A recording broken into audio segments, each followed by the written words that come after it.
I paid $3 for it. Now there's a man in Montreal who won't stop emailing me about it.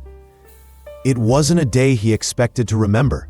The flea market sat behind a run-down strip mall. Half-paved lot, yellow grass, sun-bleached signage. He liked to walk through when he felt stuck. Touching old things helped somehow. Reminded him that lives happened, once. Even the chipped mugs and busted radios had stories. Probably better than his. He wasn't hunting for treasure. He never was. Mostly he walked. Sometimes he bought weird things. A belt buckle with no belt. A photograph of strangers kissing at a picnic. An unopened bottle of Tab from 1986. He was halfway through a stall filled with cables, Hot Wheels cars, and rusted tools when he spotted it. A Zippo, dented, dirty, wedged between a melted action figure and a key with no ring. It didn't gleam, but it felt intentional. He picked it up. It was heavier than it looked. Cool to the touch. He snapped it open. That signature click. The guy running the stall didn't even look up from his folding chair. $3, he muttered. Might still light. He paid without thinking. It wasn't about the lighter. It was about the feeling. He slid it into his jacket pocket and walked on. Bought a chip thermos. A book he wouldn't read. He forgot the lighter entirely until he got home and emptied his pockets into the bowl near his front door. The Zippo landed with a weighty clink that stood out. He picked it back up. It was simple. Worn steel, scratched sides, but something glinted on the base. He turned it over, squinting. Etched by hand. Clean, sharp, and small. CAF 6611. Not factory, not decorative, just there. He whispered the letters aloud. Canadian Air Force? It could have been anything. He tried to shrug it off, but later that night, lying in bed, he was still thinking about it. The next morning, coffee in hand, he opened his laptop and started digging. Forums, collector pages, military history blogs. Nothing matched, but it felt like something. Then, on a French-language message board from nearly a decade ago, he saw a post about a similar lighter.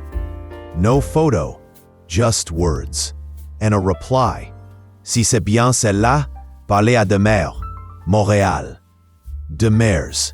He had no idea who that was, but for the first time in a long while, he felt something like urgency, a pull. Not for the lighter, for the story it seemed to be holding just beneath the surface. He stared at the screen, and then he opened a new email. Subject, Zippo, CAF 6611. He didn't expect a reply, but the email came less than 6 hours later. Yes, I know that lighter. Come to Montreal, JD. No explanation, no pleasantries, just a direct invitation. He read it twice, then a third time. Was it a prank? He clicked reply, typed, I don't understand. Who are you? Then deleted it. By Thursday, he had a motel booked. By Saturday, he was on the road. The drive from Albany to Montreal took 6 hours, maybe 7 with the rain. The weather was awful, cold wind, trees shedding early, a sky that looked like it had given up. But he felt focused. The address led him to a 2-story building above a barber shop in Côte des Neiges. Cracked sidewalk, narrow staircase, a paper taped to the buzzer. Demers sonnait 2 fois. He did. The man who opened the door looked like a retired librarian. Glasses, cardigan, tired eyes. His French accent was thick, but careful. You brought it? He asked. He nodded, reached into his coat, and handed it over. Demers held it like a priest holding a relic, silent, thumb brushing over the metal. His eyes didn't blink for a long time. He stepped aside. "Come in." The apartment was dense.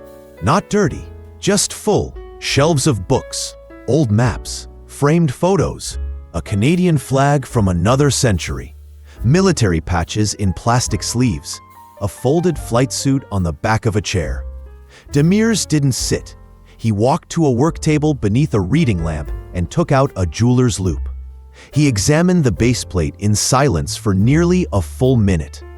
Then he set the lighter down gently, like it was made of glass. This belonged to Jean-Guy Lemoine. The name meant nothing. Demir saw his confusion. "My cousin," he said. He pointed to a black and white photo near the bookshelf. A grinning man in uniform, cigarette in hand, standing beside a jet. He flew in the CAF, Experimental Squadron, early 70s. Jets so new they didn't have names yet. He tapped the lighter.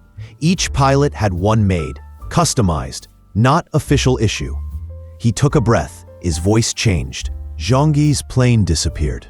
No wreckage. No confirmation. Just gone. Some say engine failure.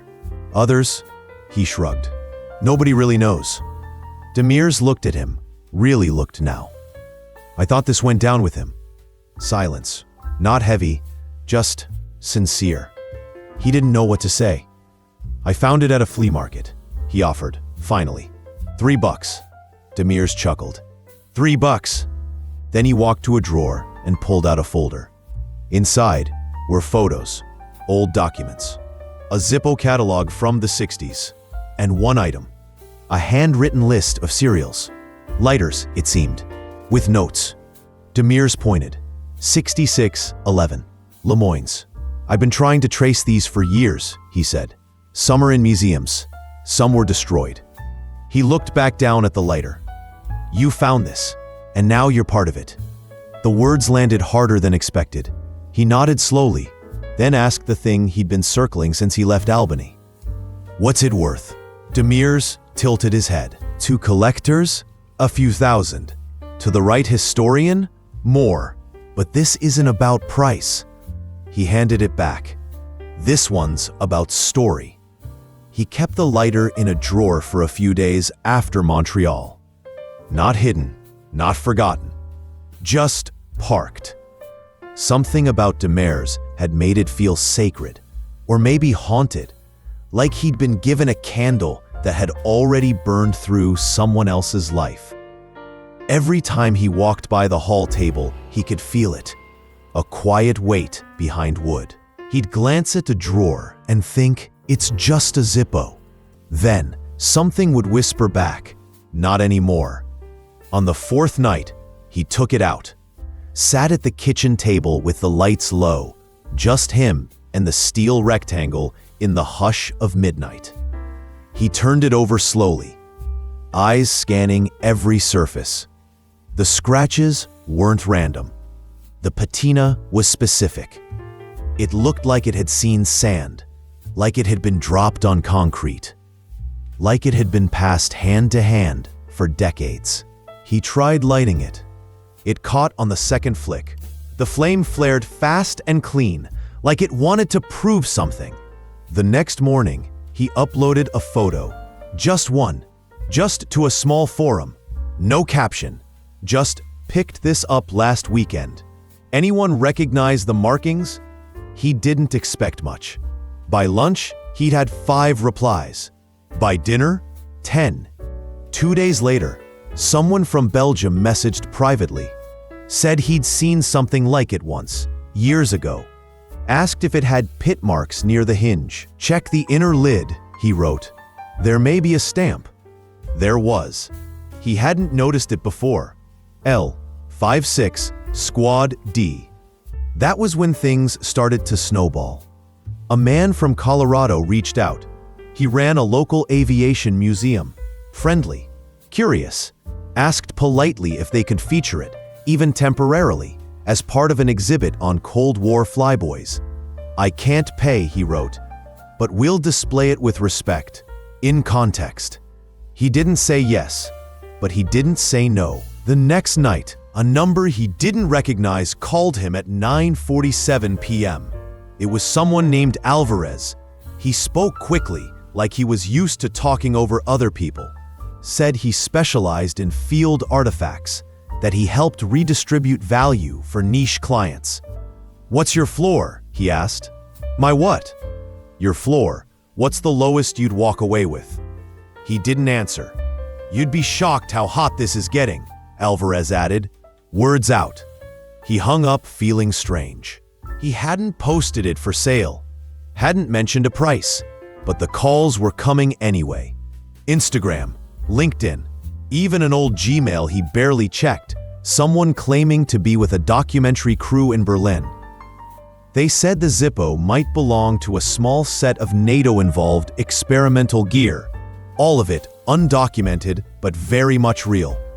He emailed Demers. The old man replied in minutes. "The people contacting you," he wrote, "they're not all interested in history. Some are interested in erasing it. Others in That line stuck with him. Owning history. Was that what he was doing? The next week, someone offered him $3,000 flat. Said he could wire it same day. He turned it down, not because it was too low, but because something told him this wasn't the end of the story. It was the beginning. He wasn't expecting the package. It arrived wrapped in brown paper, taped shut with almost surgical precision. No return address, no markings. It weighed nearly nothing, but somehow felt heavy the second he picked it up. He turned it over in his hands, listened. Nothing rattled. For a moment he thought about tossing it. Then he saw the handwriting, just one line, pressed into the paper with sharp, deliberate strokes. "I think you have the missing pair. E." His stomach turned. He brought it inside, cleared the table, and cut the paper open with a pocket knife.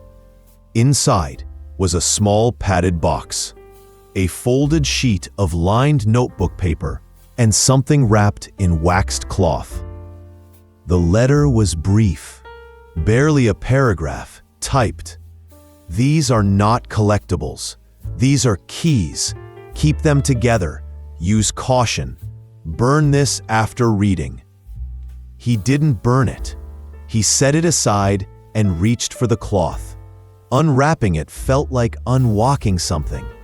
Another lighter, same size, same shape, same era, but older, more scarred. The kind of damage you don't fake. Nicks, carbon staining, a dent in the base like it had been slammed shut in a hurry. One side bore a faint engraving.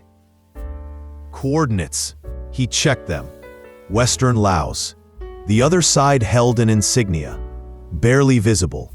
A circle with something inside. An animal maybe. A bear? No, a wolf. Stylized, snarling. He blinked. He lit it. The flame leapt up with a soft whoosh, then bent hard left, like a candle in a draft.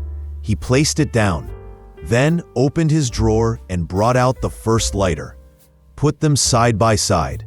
They weren't identical, but they were clearly made to be seen together. The symmetry was subtle. The hinge alignment, the slope of the lid.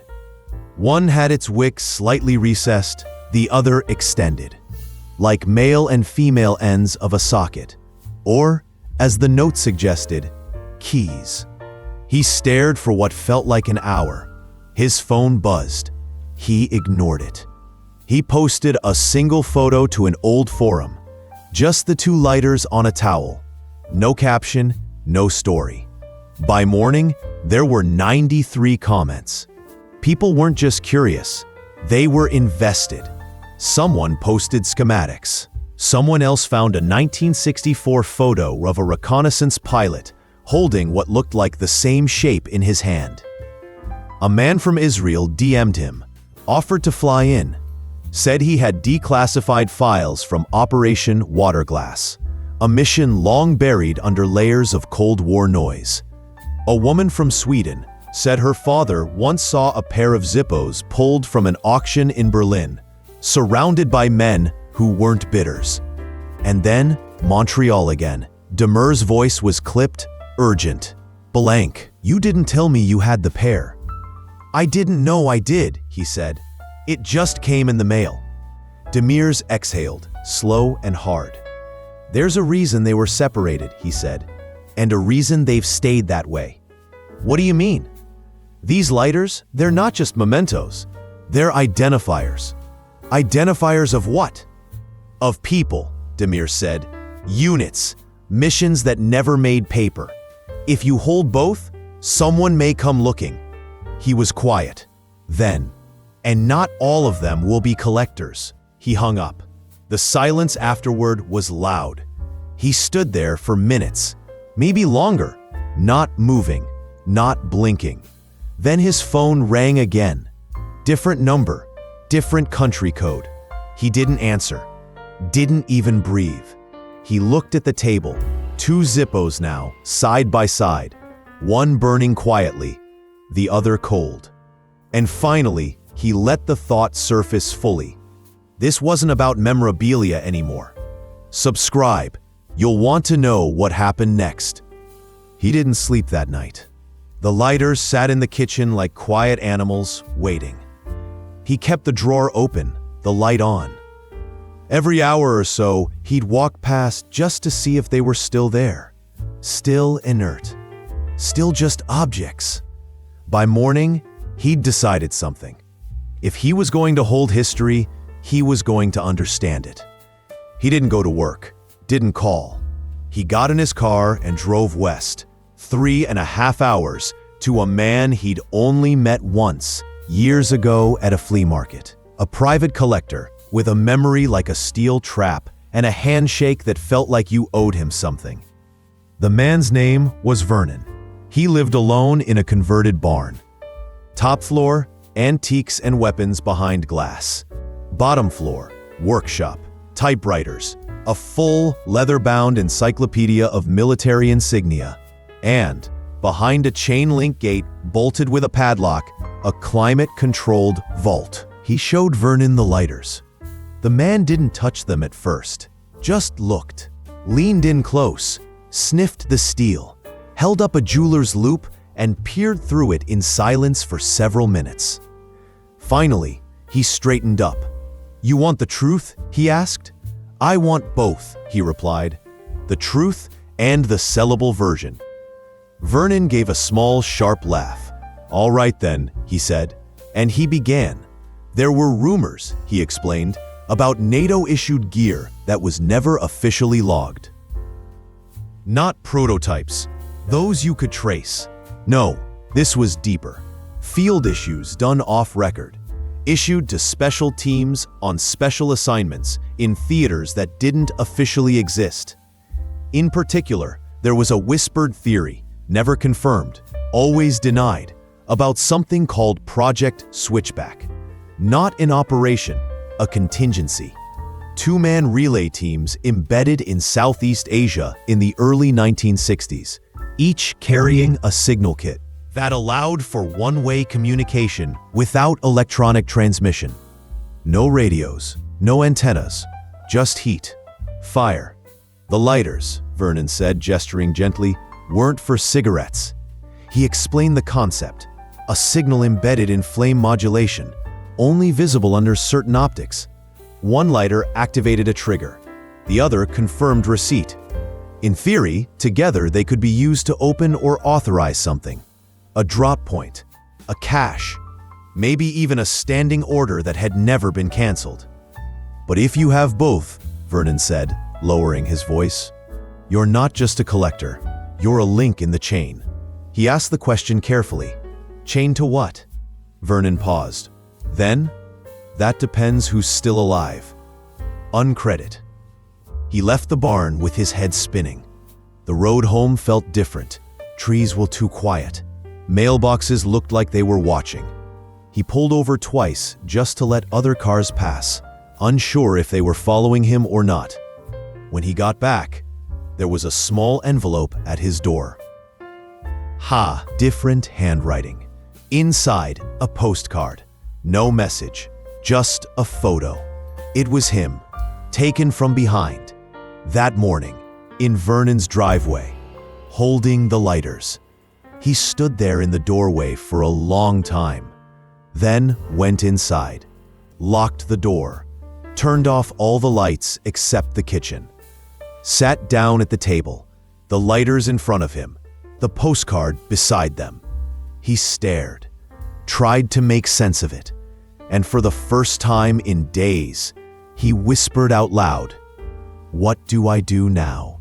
Under heading, the next morning, he made a decision. He went back to the flea market, not to sell, to find the booth where he'd originally bought the first lighter. It wasn't there. Same space, different seller. He asked around. No one remembered the guy. No one remembered the name. It was like the booth had never existed. He spent the next week tracing posts, rereading messages, trying to track Alvarez, Demers, even the woman from Sweden. Nothing. Gone. He still had the lighters. Still had the postcard. Still had the offer for $3,000. And 2 new ones since then, both considerably higher. But he hadn't accepted.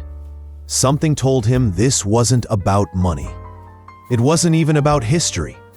It was about responsibility. Last week, he flew to D.C., visited a military historian who agreed to meet privately.